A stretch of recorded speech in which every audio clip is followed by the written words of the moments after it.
Scandanavia. I'm sure you've never ever heard of a place called Scandanavia. Scandanavia is like a small town in Norway, and I found myself in this very interesting country. The weather is somewhat different, so some people might find it cold, some people might find it warm, but Norway has the weirdest weather ever. Also, I've lost my voice, and my voice is not that great, and I've got a sore throat.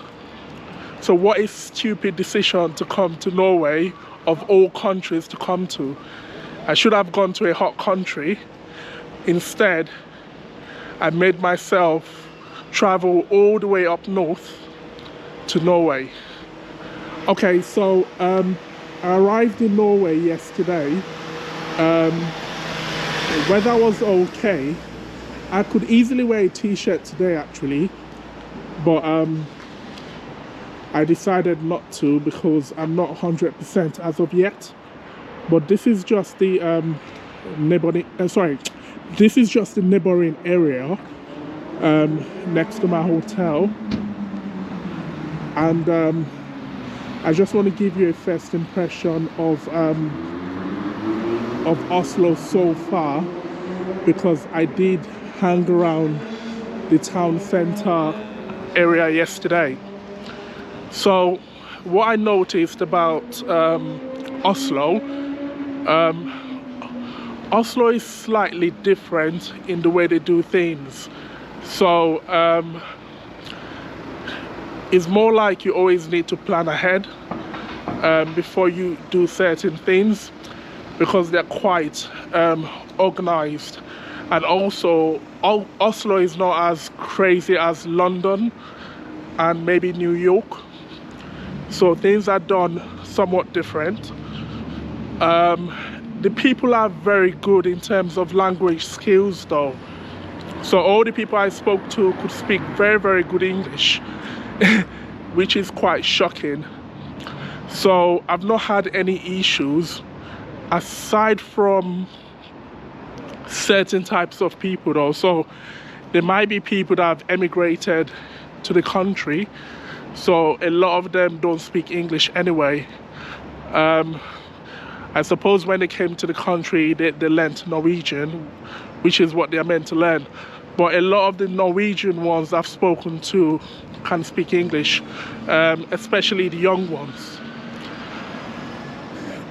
Also, what I've noticed is there's a lot of people that cycle in Norway. I know it's a European thing anyway, because a lot of people cycle within Europe. But I see a lot more here. I think people promote healthy living. So I'm far away from the main town center. I'm going to catch a metro actually, because nowadays it's better to catch a metro train to certain places than getting an Uber. Let's see what's there. Than getting an Uber.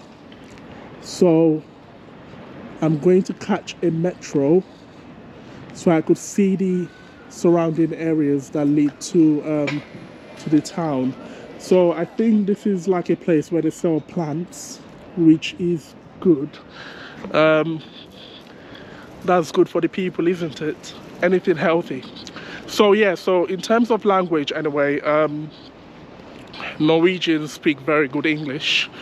I've got a strong feeling that English is learnt in school as an alternative language, if not as a language that is already incorporated within their curriculum kind of thing maybe.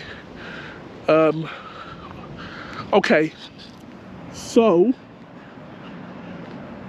in terms of traveling around Norway, so there are many options like any other country you go to. I did try taking the train yesterday from the airport. So I landed in an airport called Oslo TORP, and Oslo TORP is far away from my hotel, but apparently what a lot of people do is you can either take a train all the way to town, or you can catch a coach. The problem with the train is the train doesn't take you directly to Oslo town centre, so you have to also take a metro somewhere in between, and probably catch like a bus again. So my recommendation is catch a coach, because if you catch a train, it takes about, I think the whole journey, when I checked, if I'm correct, was about 2 hours, like 2 hours and a few minutes. But if you catch a coach, I think it was about an hour something, which made sense to me, because if I catch the train, then I've got to stop somewhere, change again, stop at another stop, change again, then catch a bus. So I felt that's just me coming out of the train every minute and, you know, going back and forth. So if you ever land at Oslo TORP, my recommendation would be catch a coach to Oslo bus terminal. I did think about renting a car, but I thought if I do rent a car, would I be able to explore further? As you all know me, I like to look around, and I like to find out places that people don't normally see. So yeah, renting a car might be good as well. But I thought for this particular trip, I'll just like to freestyle it, and also get some vitamin D. Like, my voice has gone, so I think I need a bit of therapy, a bit of sun therapy basically.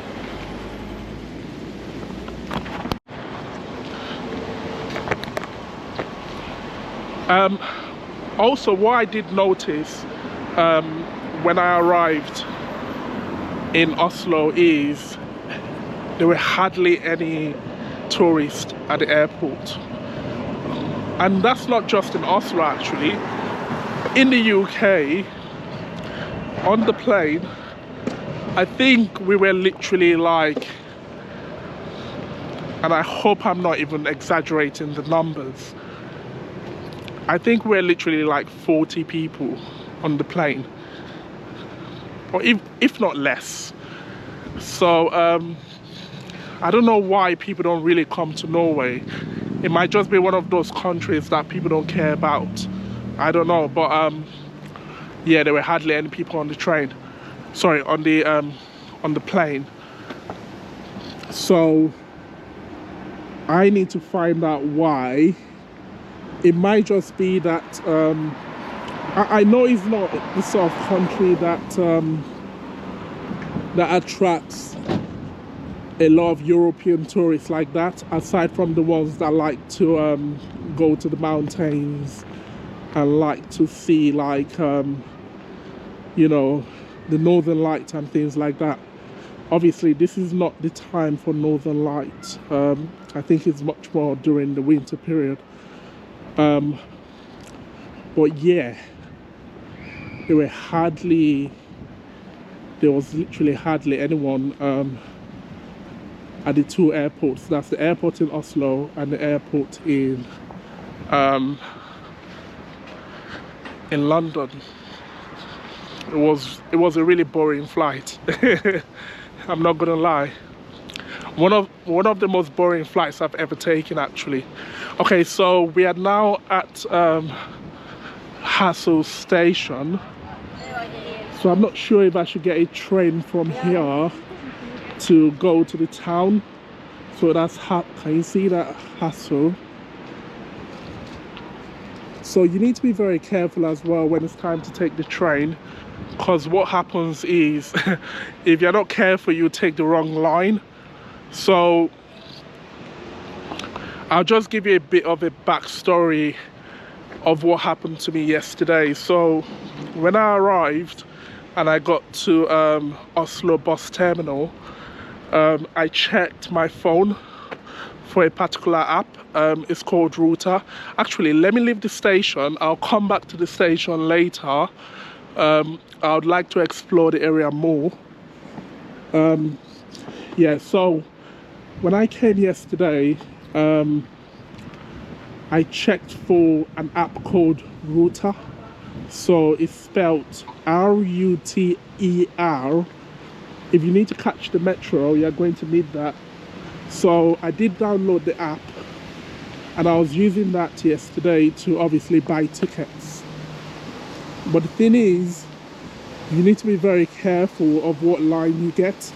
So my line is line 4, and what you need to do is to ensure you watch out for the metro when it comes through. So I did get on the right one actually. I did get on line 4, but for some reason I missed my stop. So later on I was wondering, why are we going this far? And I was like, we should have gotten to my stop by now. So I spoke to one of the locals on the metro, and they said you have to go back. But luckily for me, because the metro ticket, the way it's done, I think if you don't use it within a certain period of time, then it's still valid. So what happened was, I went back to the app and I picked a return journey, and it didn't charge me.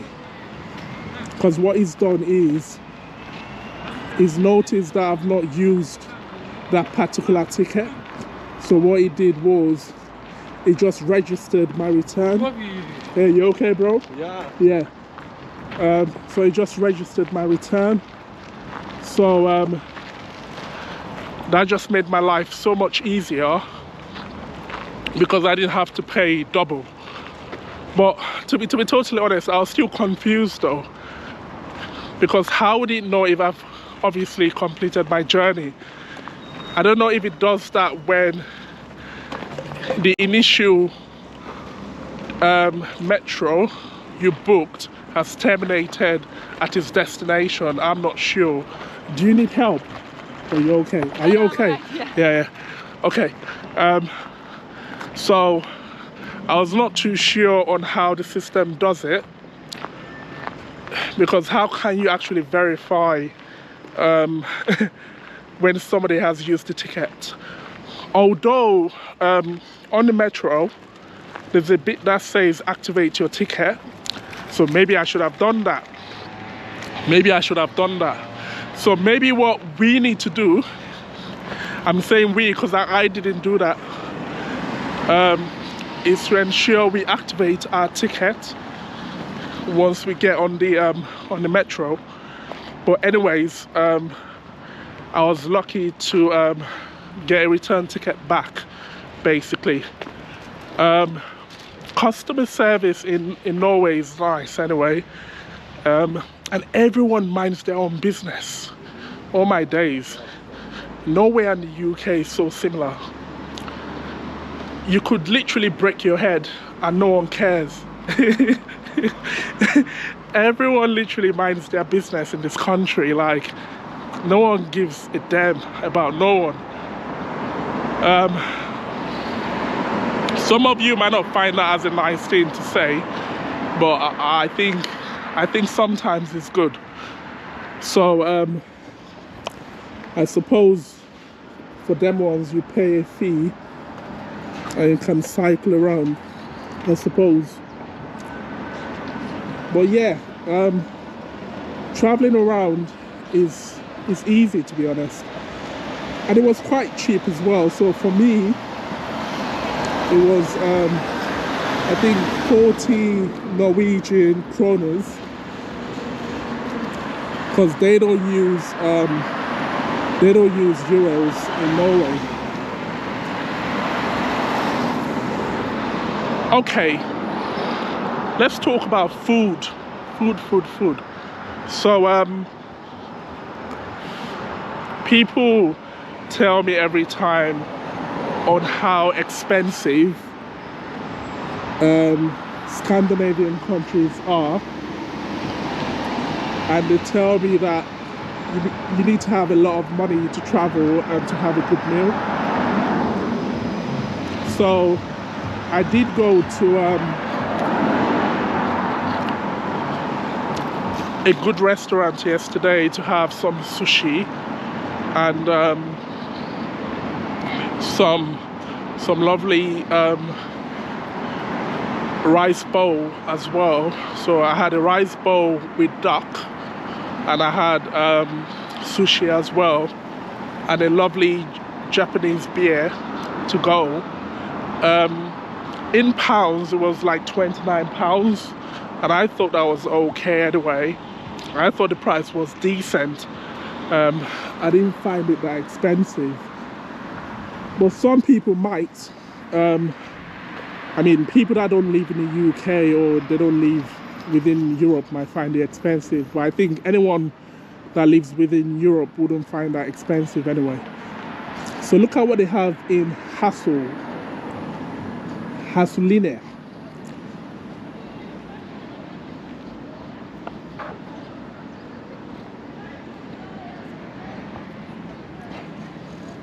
So it's a place for kids to play around.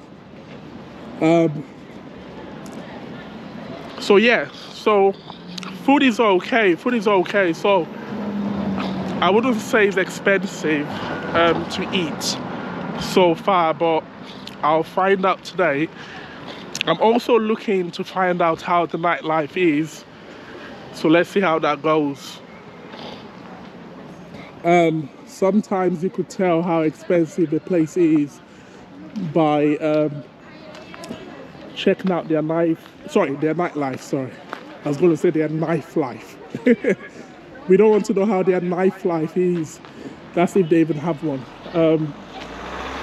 We don't want no stabbings. Oh God, can't believe I said that. But okay, so I think the whole purpose of this video is just to let you know how Norway is in general, in terms of travel, in terms of people. So for all my English speakers, you have nothing to worry about. People speak English.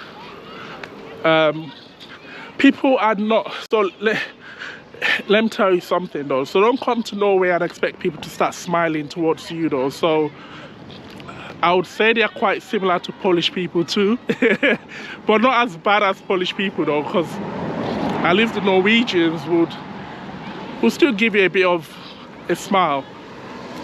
Not to say my Polish people are bad, but the culture is different. I'm sure my Polish people understand.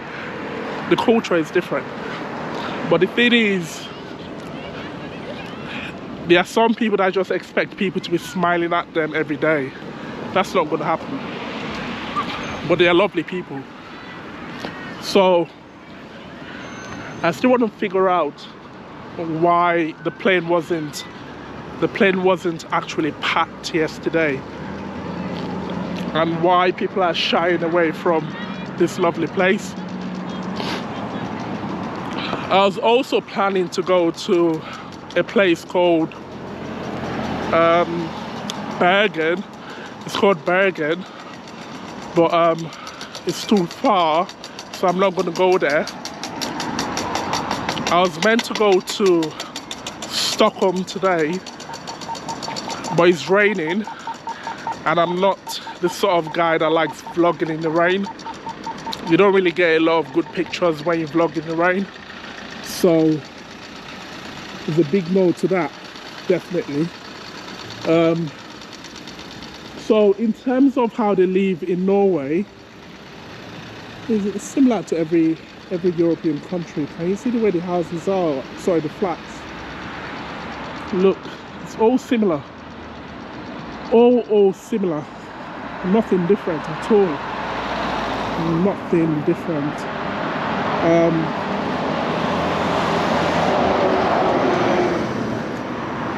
Okay, so maybe I should end this video in this lovely Norwegian council estate. So let's go. I can't even call this a council estate. This is lovely. This is like a posh estate. How dare I call this area a council estate? It's a posh estate. Okay, so let's end it here. So my first impression looks good so far. I hope you guys enjoyed this particular video. There's more to come. Please like, comment and subscribe, and I'll see you in my next video. Take care.